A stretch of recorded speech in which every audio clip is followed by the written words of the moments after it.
మాట పలుకు తెలియనిది మాటున ఉండే మూగమది కమ్మని తలపుల కావ్యమయే కవితలు రాసే మౌనమది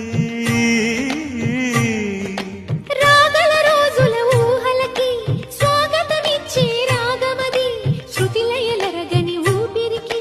స్వరములు కూర్చే గానమది ఋతువుల రంగులు మార్చేది కల్పన కలిగిన మది భావం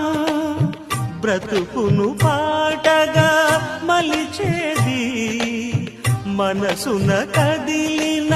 మృదునాదం